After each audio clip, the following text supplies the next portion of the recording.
Oke, jumpa lagi dalam acara Ngobras, ngobrol asik bareng para bilioner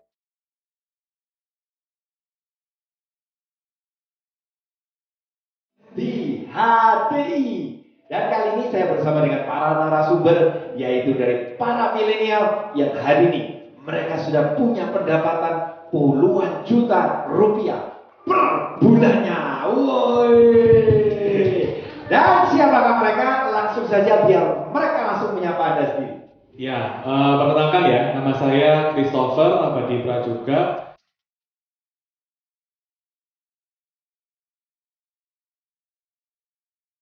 Background saya dulu ketika mengerjakan bisnis ini mahasiswa semester 7. Jadi pas lagi sibuk-sibuknya kok. Semester 7 ya? Semester 7. Jadi mau skripsi ya?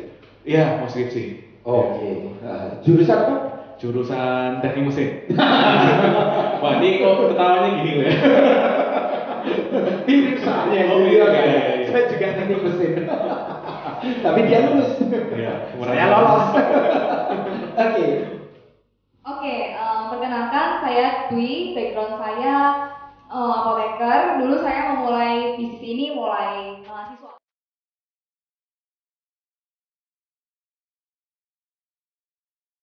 Sama kayak Kristo, mulai semester 7 ya mulainya. Oh, sama. Sama. Jadi Semester waktu 7. sibuk-sibuknya gitu ya, kalau sibuk-sibuk skripsi, itu ngerintis bisnis HDI. Oke. Yang berikutnya. Oke, nama saya Gavin. Latar belakang saya mahasiswa yang lolos.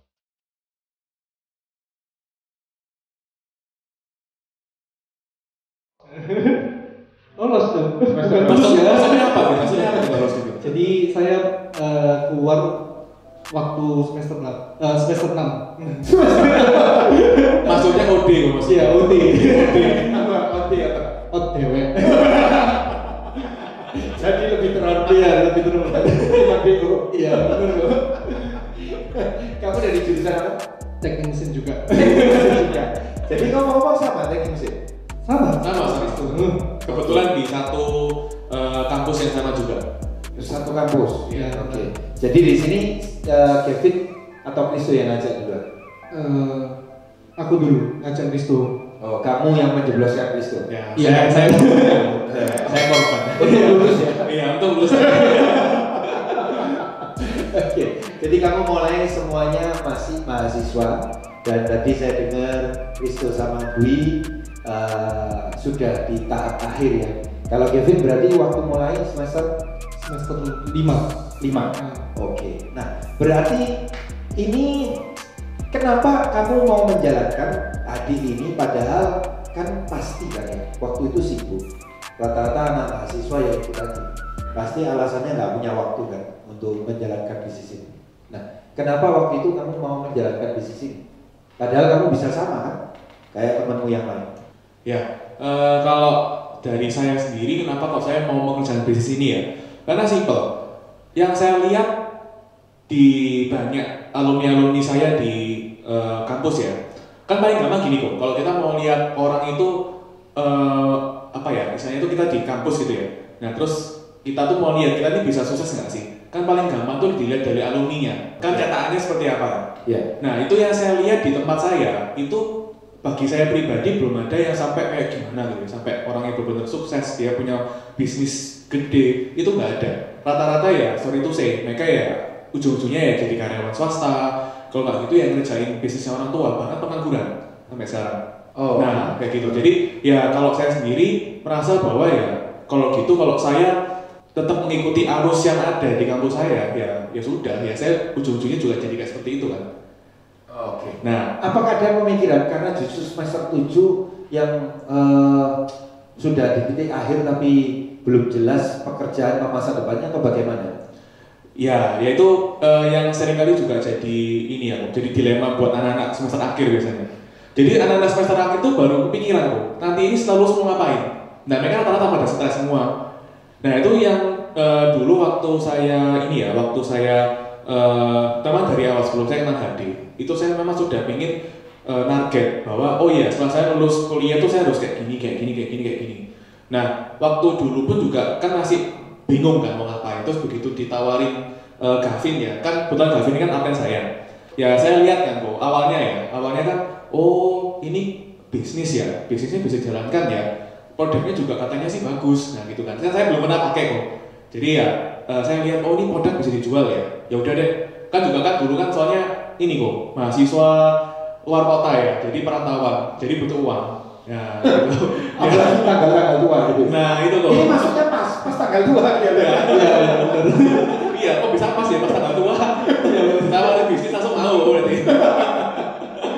Ya, tapi yang saya lihat ini kok. Jadi oh ini perhitungannya ada ya, dan maksudnya ini bisa masuk nih untuk bisnis. Kan saya memang juga waktu itu lagi pengen cari sampingan kan, untuk saya mau dapat uang tambahan.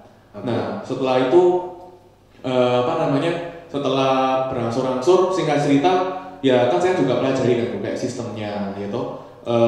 Kan saya juga pernah dulu nyoba bisnis tapi gagal ya, karena kan memang satu yang mentor-mentor saya juga termasuk Koko kan cerita itu kan bisnis harus ada sistem. Nah itu yang ketika saya lihat ada sistemnya, ya ini contoh ya kayak buku-buku seperti ini, ada Sigbo MLM, ada buku dipacu, RK, ada macam-macam. Itu yang malah membuat saya jadi lihat, oh iya di sini memang sistemnya jelas. Dan setelah saya ikuti sistem-sistemnya tuh, itu memang terbukti banget bahwa jaringan saya dan saya pribadi ada progres. Jadi pada waktu mendengarkan penjelasan itu langsung percaya. Kan biasanya mahasiswa banyak yang nggak percaya. Ya awalnya, waduh ini mau jujur apa enggak? Ya jujur lah. Jujur ya. Ya awalnya ya ini kan memang kebetulan saya sama Gavin kan dekat. Jadi ya apalagi di kelas. Ya di kelas. Lebih dididas. Ya jadi ya saya kan pas waktu diculik ya misalnya, diculik sama Gavin kan. Iya. Nah itu saya mikirnya gini, ya udah deh saya cari apa barang yang murah ya saya beli gitu kan. Kiranya batu kan kok. Odol loh. Beli apa? Odol. Ya bersyukur lah. Iya. Nah tapi ya itu kok ya saya contohnya memang dari sisi bisnisnya malahan. Jadi kan memang saya awalnya mau belanja produknya yang paling murah kan, jadinya mau bantu. Tapi setelah dijelaskan melalui ini ya pakai apa?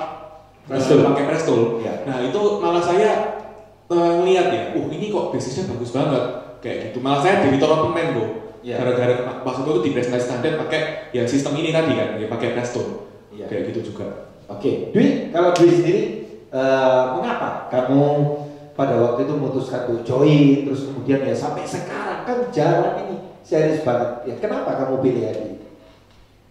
Kalau mau jujur ya, dulu pertama kali ditawari bisnis HDI, dulu ditawari sama Kristo. Oh Kristo, ini jadi upline semua ya? Upline semua. Oke, dulu tawarin sama Kristo dulu, kurang lebih ditawarin hampir setahun setengah ya, lebih tawarin tiap hari, ini kan Kristo ini selaku upline dan selaku ini ya pacar saya nih. Oh,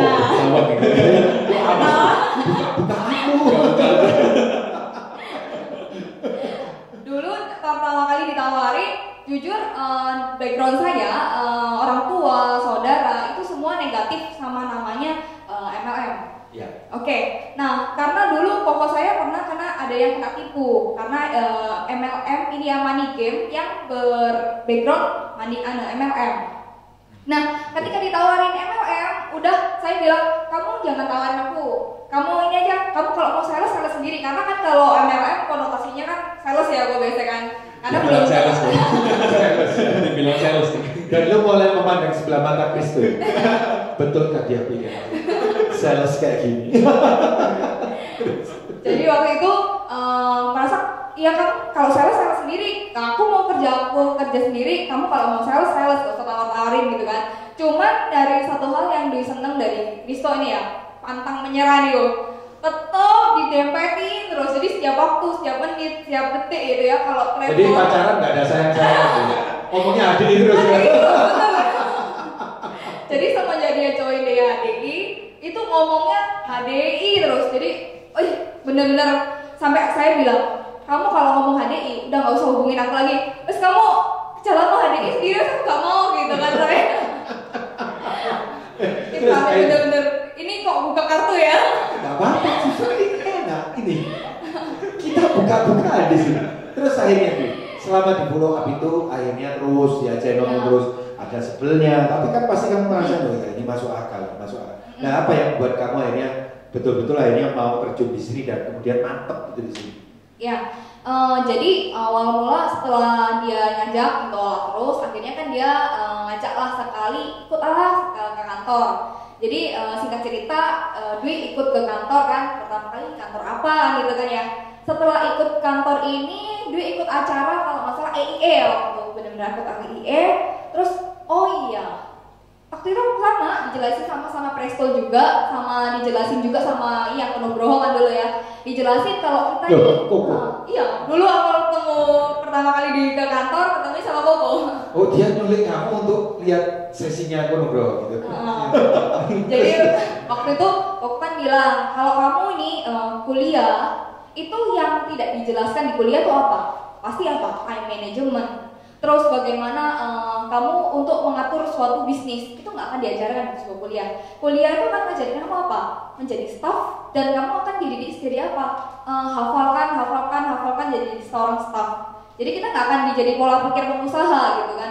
Dari di situ dia mikir oh iya. Jadi bener juga sih. Ada benernya juga sih. Kenapa kok kita nggak berani mencoba suatu bisnis gitu kan? Apalagi kalau dilihat dari peluangnya oke juga gitu kan. Akhirnya seketika itu setelah 1,5 bulan menolak ya kok langsung oke lah aku join aja. Itu cuma butuh 2 hari 2 hari mikir padahal ya kalau saya nawarin dia itu sampai 1,5 bulan. Tapi bener ini pengalaman buat semuanya, apakah itu pacar, apakah itu suami istri atau apakah itu orang dekat, memang kadang-kadang nggak bisa jelasin sendiri gitu Kristo Dwi. Iya dong, kalau jelasin sendiri, kadang-kadang malah ya skeptis ya dong. Oh itu kan kamu gitu kan. Nah memang benar strateginya. Kalau pasangan, pacar, orang dekat, kasihkan ke apply gitu loh ya dong. Jangan-jangan dulu dijebak ya kok, sebelum kantor. Ini galangnya. Iya. Terus jadi Dwi ambil kuliah sampai lulus di ambil farmasi. Ya. Jadi dulu ya, juga Dwi sendiri ngambil farmasi, background saya sendiri apoteker. Jadi dulu waktu merintis bisnis HDI waktu semester 7. Semester 7. Iya. Nah terus setelah kamu jadi berarti sekarang sudah farmasi profesi ya udah diambil? Iya, udah profesi. Berarti bisa langsung ini apoteker ya? Iya, udah bisa praktek buka apotek gitu ya. Gitu ya. Terus kamu nggak buka? Dwi memutuskan untuk full time di HDI. Kenapa? Karena dia melihat dari sistemnya jelas, jadi dan kalau dari HDI biasanya apa kok? Ini kita nggak perlu modal yang besar. Jadi kalau kita buka apotek, kita kan butuh modal yang besar, pasti butuh gaji pegawai, entah dari listrik, bayar air gitu kan. Kalau di HDI biasanya apa? Ini modalnya kecil. Waktu itu Dwi join 110.000 ya, waktu 110.000 itu Dwi join. Tapi dia udah dapat fasilitas semua, udah dapat ini ya pegawai ada, listrik ada, fasilitas semua lengkap. Nah itu yang membuat Dwi, oh iya ya tergerak. Kenapa kok aku harus susah-susah buka apotek? Padahal ini semua sudah disiapkan dengan modal yang kecil banget gitu. Jadi nggak ada resiko ya Bu? Iya nggak ada resiko, minimal resiko. Minimal resiko. Tapi ini Koko langsung tanya dulu sebelum nanti ke Kevin ya, karena kita bisa langsung aja. Saat kamu dengan latar belakang seperti itu, terus pasti kan namanya orang tua pasti juga mikir, kamu kok nggak buka apoteknya aja ataupun praktek aja dulu gitu kan pasti ada pemikiran seperti itu. Nah ini bagaimana cara Dwi itu ngomong meyakinkan orang tua itu bagaimana? Ya, bagaimana cara meyakinkan orang tua ya, apalagi kan dulu memang papa